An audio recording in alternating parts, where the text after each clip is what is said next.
Hey y'all, what's up? Your girl Jeffri, and we are right back at it like a smack addict, okay? Just got done talking. I put a ring on it, so y'all make sure to go check that out. But now we're gonna get into Ready to Love. Ready to Love. Y'all, this season was meh. Just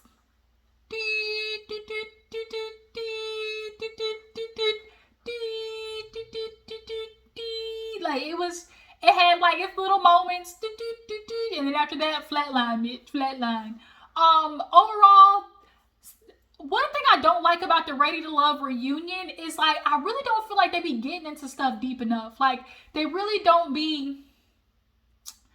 It's like they don't really like get into the situation. Like there is no.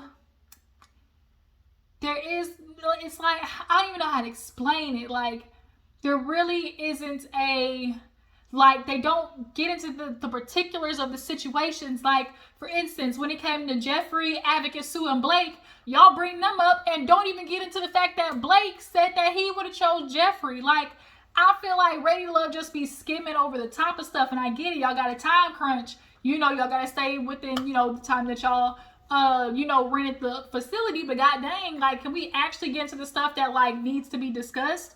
But that's just me. Overall, y'all, Ready to Love the past 2-3 seasons has really just been giving like nosedive. Overall, OWN in general has just been like the shows have just kind of been giving real meh.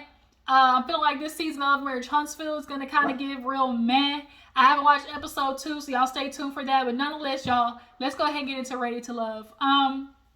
We open up, of course, for everybody there. I will say, of all Ready to Love reunions, as far as what the ladies wear, this probably was one of the better seasons. Like, Corvea looked dope. Janique, I liked her, except her makeup was trash. Makeup was terrible. Face was a whole nother color. Marcella, hey, Polo. Hey.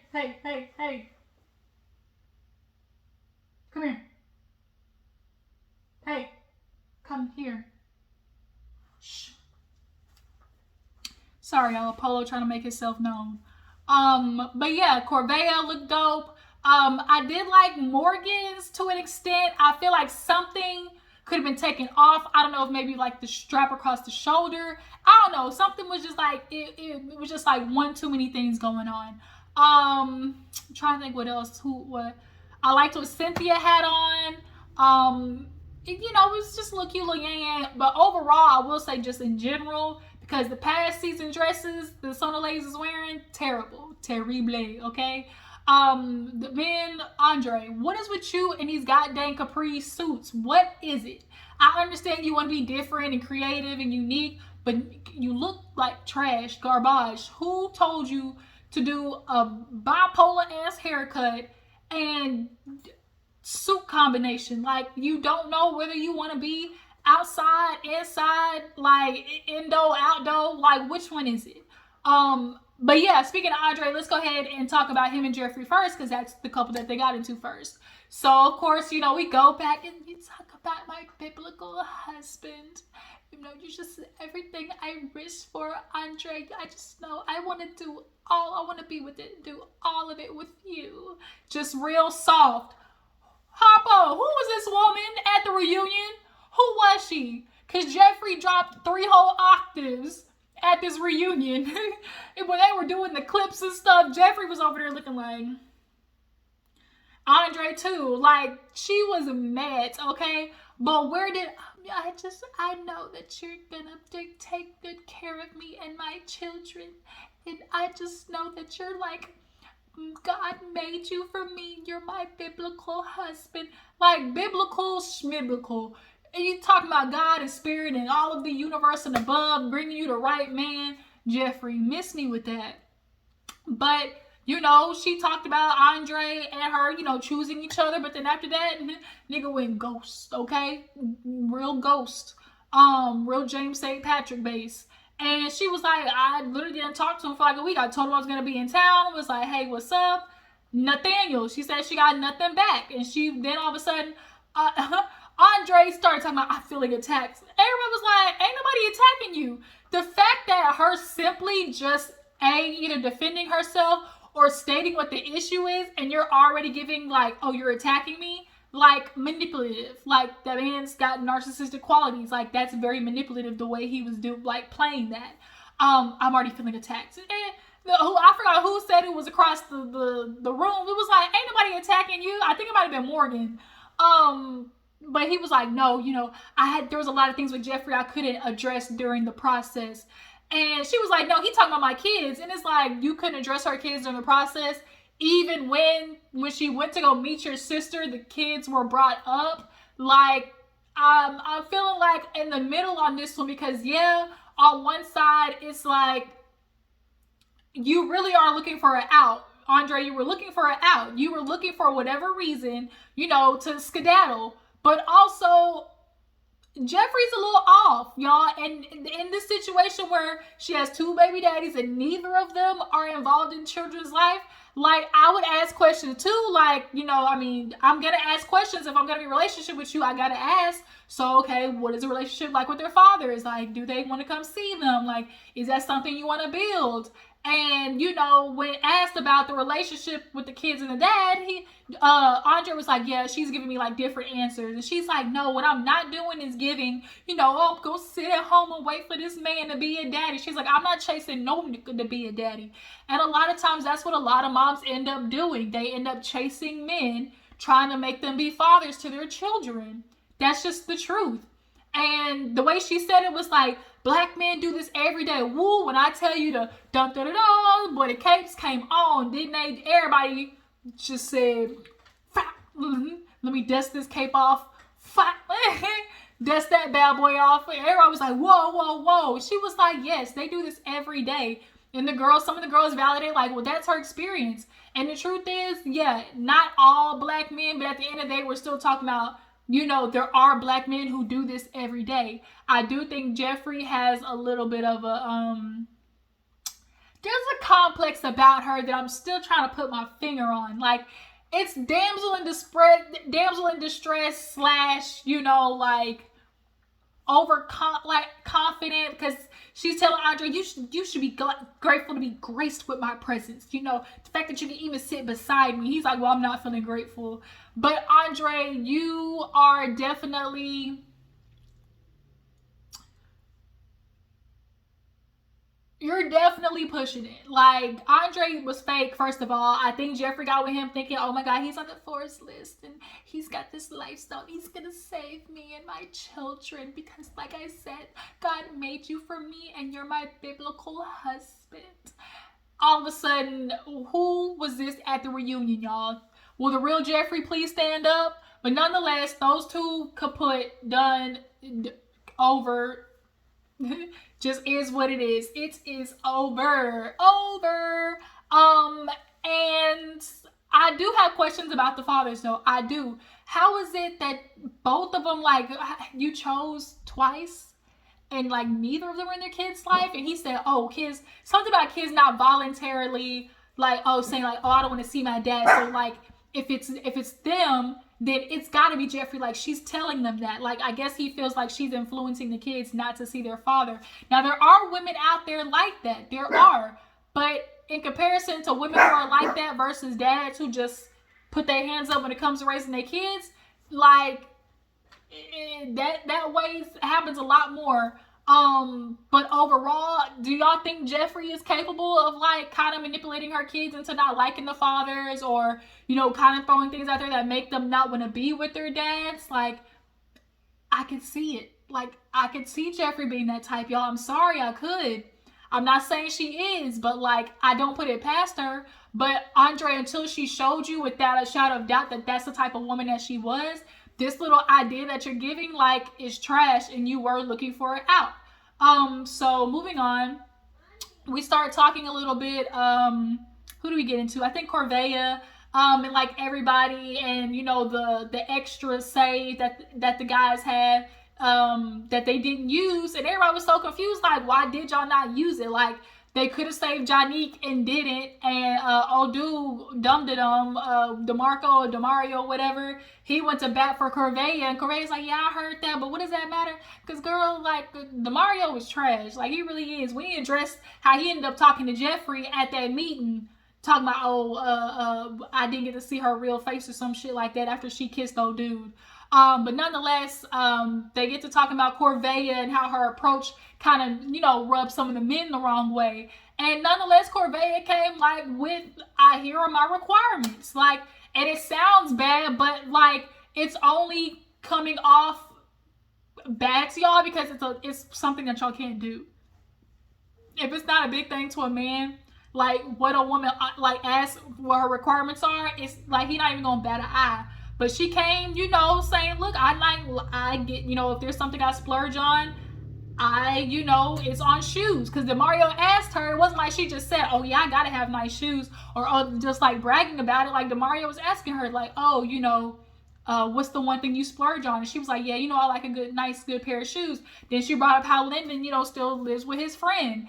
And, how she's saying, like, I can't be with a man who got a roommate. And so Tommy straight up asked, like, Corvea, what is it about a man that needs to have money? She was like, at the end of the day, I'm a woman looking for a man who's financially stable. I plan on raising kids and having generational wealth. A huge part of that is knowing I'm with a man who's financially stable and fiscally responsible. Like, duh. I just think they're not used to a woman being as strong as Corvea and her intentions and requirements of what she's looking for. Now, Lyndon, he came across like, yeah, Corvea, you came out real bougie, baby. Real bougie. Even Mark was like, girl, the whole spoilage thing, when she was like, oh, like, do you spoil your woman? He was like, it came across like real gold digger-ish. And I can see how it could come across that way. But, when somebody says like, oh, do you spoil? You do think like excessive, unearned. Like, everybody's idea of spoiled is different. And Corvea is just like, look, I grew up in a family that didn't have nothing, but we made it. So when you have the opportunity to spoil your kids, like, you're proud of that. Like, you're able to offer them something that you didn't have yourself. So, as she explained it that way, like, Mark and Lyndon, kind of was like, yeah, like, they kind of resolved the issue.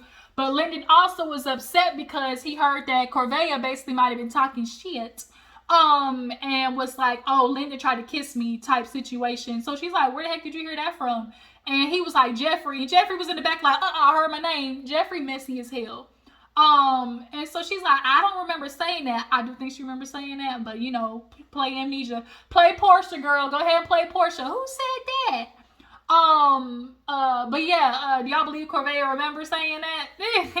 But Linda was like, yeah, because she lied. And I was like, man, F her. Like, I don't like Corvea. She lying on me, man. Forget her. Corvea and Mark Anthony in the back kind of resolved everything, and just like their difference of what the word spoiled means or whatever. But I just think Corvea intimidated a lot of the guys, because it's like, here's a woman who's sure in her conviction, and she's like, yeah, I've dated, but nothing sticks. She's like, I'm just going to be ready for the right guy. When you are a certain woman of a certain stature, you offer yourself a certain lifestyle, it becomes harder because you're looking for somebody who can elevate that. And a lot of men aren't really working to be at a base level, like, of just a certain stature, which is why there's so many more women out here owning houses, owning businesses.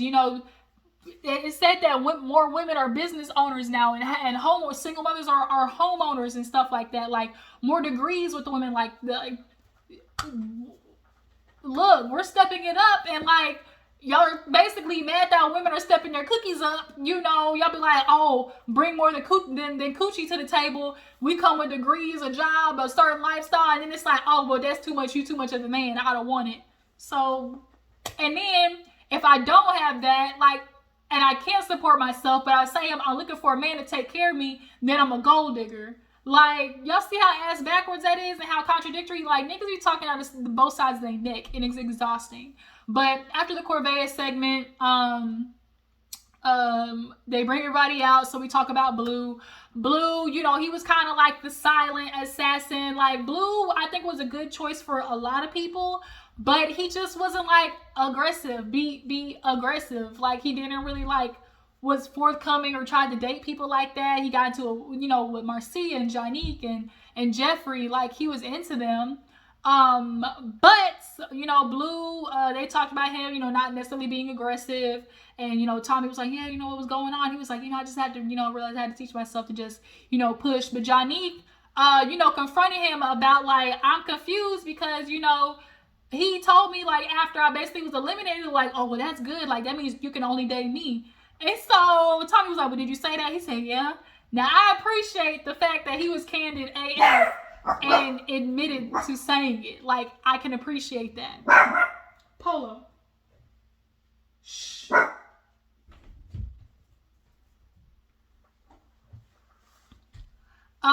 Sorry, y'all. I can appreciate that he was, like, straight up honest. So when we find out, basically, that when it came down to picking, you know, if they were going to save somebody or not, if you're so interested in me and want me to date you, then why would you not save me? And so when Johnny threw out the idea of, like, okay, I felt like he low-key kind of, like, didn't want me there and kind of sabotaged me staying, because it was like he wanted me to only date him. But it's like, but what about me though? Like, I can see that. Do y'all get Johnny's logic? Do y'all believe that's something that could have happened? Because Blue is smart, and obviously after the situation with Kayla and old girl with the afro, he clearly is a thinker and a manipulator and is very calculated. So I would not be surprised, because men do not like women being able to have options like dating. The idea of dating is to, you know, sample. Ooh, strawberry shortcake. Triple chocolate. Neapolitan. A little coffee almond fudge, y'all. Jamocha almond fudge from Baskin Robbins. Oh my God, love it. And then, you guys, if you love coffee, there's a coffee ice cream from Haagen-Dazs. It's the toffee almond coffee crunch. Run and go get it. Listen to me. This right here, nigga. This right here, nigga. It's Crypticana, like, nigga. Go get the Haagen-Dazs toffee almond crunch ice cream. It's coffee, toffee almond crunch. Go get it. But Blue, he, you know, I feel like he did kind of like might have been calculated on that situation, because even the men in the back were like, yeah, we were sitting there talking. Blue said no, like he didn't want to save her. So the fact that the men jumped on board says a lot. So after that situation, they asked Blue, like, so what's going on with you? And he's like, yeah, I'm dating somebody. And Tommy's like, well, for the first time, bring her out, bring them out, bring them out. And Kayla comes stepping out. I said, Kayla, I would have never thought Kayla and Blue. She needs an older, distinguished, established gentleman, because last season when she was messing with Mike, his old goddamn Beijing beard, it was tragic. And Mike didn't even like Kayla after she kissed Randall. She gave Randall one kiss. I think that was the dude's name, Randall. And then Mike literally like was like disgusted, like so immature. But she definitely was not trying to settle. So the fact that, you know, there was a man like Blue at the party, like I can see that. Still can't get her makeup right though. Hair was looking a little bit better, but you know, basically they just kind of admitted like, yeah, you know, we saw each other at the party, and Blue was like, I got aggressive and I, you know, said I wanted her number, and we've been talking ever since. Now the girl across on the couch with the afro, I can't think of her name right now. She was, I got a question. How long y'all been talking? You know, I'm Confucius. I'm confusion. Because, you know, Tommy was like, oh, so y'all were talking? And she was like, well, that's just real crazy, you know, to find this out, because, you know, we were just talking. And Kayla's like, well, he talks to a lot of people. I said, skirt. Now, bitch, hold up, Kayla. Like, I know you feeling cute and all. You had your moment to walk out, but don't get smacked. Because at the end of the day, I personally feel like Blue was playing. Like, I feel like the way that she reacted, you know, Tommy's like, well, what were y'all talking about? What was he saying? And she's like, you know what? I don't want to ruin nobody's happiness. Like, I keep it to myself. And so it was kind of like a Blue, what were you saying? Like, all of these men, after the show is over, they really do still try to keep in contact with each of these women, so they have women to play around with, essentially. That's really all it is. They want to be able to dib and dabble, you know, between the women, but don't want the women to be able to go through the men and figure out which one they like and have multiple options. This freaking fly is killing me. I have 2 flies in my room right now that literally will not let me live. It's so annoying. Okay, so yeah, so all the guys were in the back. Mark Anthony, you know, was trying to ask, you know, was Kayla, you know, here for the show, or, you know, for love? And the girl's like, no, she really was like for love, you know, when she was on the show. And she really was. It was just niggas was deserving. So there was a moment Corvea asked Marcia, like, Marcia, did I say that about Lyndon? And she was like, yeah. She was like, yeah, but she still confronted Jeffri and told Jeffri, like, girl, first of all, that was messy. Okay, keep your mouth closed. And Jeffrey's like, well, let me say something because, I was in it. She's like, we were all in the room together, so it wasn't just me. And Corvea had to reiterate, but girl, you were the one who told, so that's why I'm addressing you, because you the one who told Lyndon. And that's just my opinion. I just feel like it's fake. And what? And then like Cynthia and Mercedes was sitting right there, and they would, and Mark Corvée, I guess, tried to bring him into it, and Cynthia said, "Whoop, nope, my name Bennett, I ain't in it. Okay, I'm over here Switzerland. Okay, so Switzerland right now. I got a beer and a pretzel in my hand. So what else happened? Okay, Advocate Sue, Blake, they still together. Come to find out, they actually live 10 minutes from each other, which is good for Blake. I feel like Blake found his sucker, okay? He found a sucker and he licked it. Of course, Sue Ann lives 10 minutes from him. She already got stuff over at his place. But we need to get into the fact that they did not talk about this Jeffri and Sue situation. Like, y'all should have dissected that a little bit more. Am I tripping? Like, don't y'all feel like we missed out on something? Like, why was the situation between Blake and Jeffri not addressed and with Sue? Like, I didn't like that, like, at all. But yeah, Sue's like, I like it, with Anthony, but, it just was, Blake was just the one that was really applying pressure. Blake still looked like a piece of asparagus to me. When he stand up, y'all, asparagus. We did gotta get into Lyndon and Morgan. Lyndon, basically, he's a Jamaican, but he's still not the player, okay? And Morgan basically talks about how like he was a good guy. Tommy asked Morgan like, well, what was it about Lyndon versus Tony?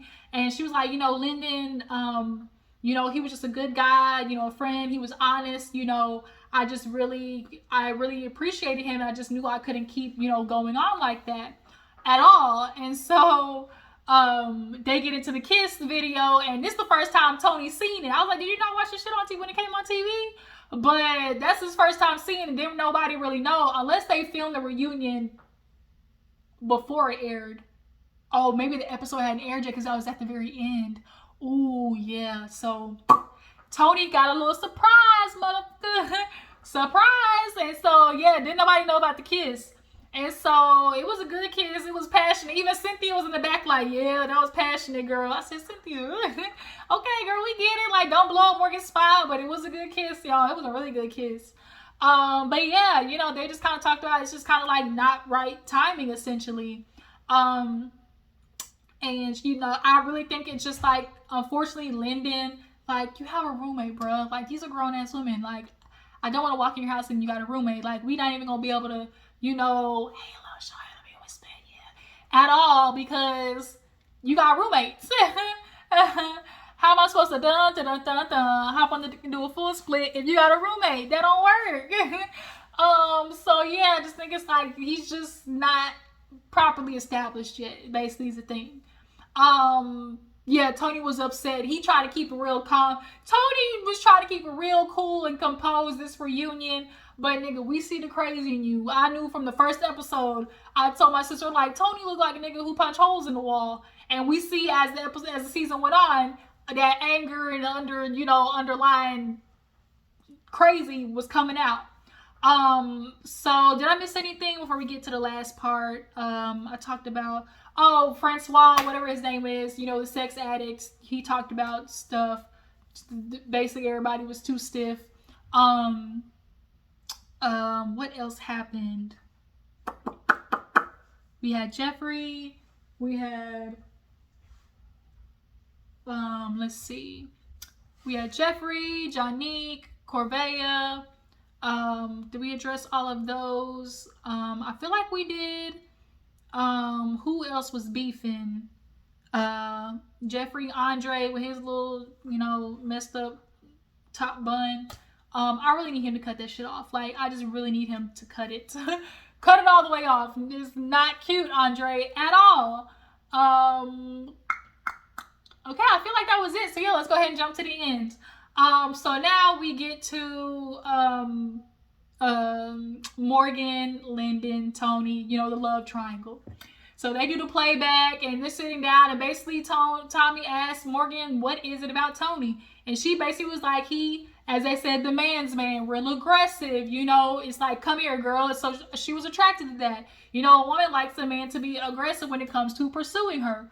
Tony only wanted Morgan because he was in competition with Lyndon, point blank, period. So, you know, she's like, I was just waiting for Lyndon to just be more, you know, pursuing of me. But, you know, I'm realizing, like, the good thing about me and Lyndon is we really established a friendship, and me and Tony missed out on that. You know, we just had this intense chemistry and didn't really build on that. And he was like, yeah, you know, I agree with his wannabe Keith Sweat ass. So he was like, yeah, you know, I agree. And so she started talking about, though, you know, how basically Tony, she's like, I was embarrassed, though, because Tommy asked about her choosing herself at the end, and she was like, yeah, like, I realized, like, Tony's not a good man. He's got so much he has to work on. And basically everybody else was sitting down watching her ring into Tony. And Tony was like, now you listen to me here. Like, he was like, now you listen to me. And she's like, no, nigga, you don't listen to me. Like, they started going back and forth heavy. And she was like, Tony's just not a good man. You know, they brought up how Lyndon basically snitched, because Lyndon brought up how, you know, oh, you told me if Marcia was here, you could have Morgan. And Morgan asked him, did he mean it? He was like, no, not at the time. Tommy asked Tony, like, well, you know, did you say it? And he was like, man, Tommy, you know how it is, you know, in the gentleman's lounge, you know, just saying stuff. Nigga, what do you mean? Oh, just saying stuff. Like, no, you meant it. I really think he meant it. But you upset at Lyndon talking about, oh, you know, broke bro code. Nigga, I don't know you, nor do I owe you anything. They're like, men like Tony are trash. Like, they the type of niggas that be on these podcasts talking hot air. So he basically talked about how he was mad at Lyndon, basically blew up his spot. But like Lyndon said, like, it was one Tony in front of Morgan and a different Tony away. And so, girl, I'm just gonna let you know, wrong road. It's the flashing lights. So Morgan at this point was like, yeah, you know, I just can't choose Tony, because Tommy asked, like, is this the end for y'all? She was like, Tony's just not a good man. You know, he's just not. You know, he's really a monster. And everyone was like, whoa, especially Mark Anthony, oh, monster. She was like, do you think I would just throw that out there, you know, frivolously? And everybody's, you know, dun-dun-dun-dun, Captain Saving nigga. She's like, do you think I would just throw that out there, you know, frivolously? This man, you know, ghosted me, didn't talk to me, you know, all this stuff. And she would hit, and Tony was like, now you shut up and listen to me. She's like, nah, you shut up and listen to me. And Mark Anthony stood up, come on, Morgan, shut your ass up and sit down. That shit was so funny. Because Morgan basically hit Mark Anthony with the shut your chest up before I get to talking shit about you. And everybody was like thinking Morgan was too much, but at the end of the day, you know, Tony did kind of ghost her after everything. And he tried to use the excuse of, oh, well, you know, you know, life just started, I started getting trans in life, you know, I had work every day, you know, kids. And like Morgan said, nigga, you knew that before you got here. At the end of the day, you're going to make time for what you want to make time for. A man will do what he want to do. Like, he shows you, his actions show you. So he talking about, oh, you know, we never got to do the dates and the flowers. Why didn't y'all? Because you didn't initiate it. Like Morgan said, you didn't care enough, point blank, period. Men make time for who they want to make time for. And Tony, the problem is, I guarantee Morgan and Tony bumped uglies. It is so on their energy. Them been getting down boots since the show was off. And that's the problem. That is the problem. It's the toxic, like Tony said, it's this toxic, you know, love between us. She's like, man, shut up. This, you know, my love ain't toxic. Morgan, do you not remember naring the last nigga's head that you was with? Ma'am, you absolutely have toxic ways. You like fighting with Tony. You like the back and forth. You love the fighting to make up. Like, we know what's happening here. You are just too old to be doing this shit. Point blank, period. So that's where the episode ends. She run off. Tony chase her. Leave me alone, Tony. I just want to talk to you. She's like, well, you could have talked to me 6 weeks ago when I wanted to talk to you. And it was like, boom, shut the door. So yeah, you guys, ready to love. It was a lot, but y'all tell me how you feel about the episode. Do you guys feel like Jeffri, you know, might be a little crazy with the baby daddies? Do you guys feel like Morgan's going to keep going back and forth with Tony? Do you guys feel like Corvea, the men were just intimidated by her? Or was she doing too much? What do you guys feel? I appreciate y'all for tuning in. Follow my Instagram and Twitter, and I'll catch you guys later. Deuces.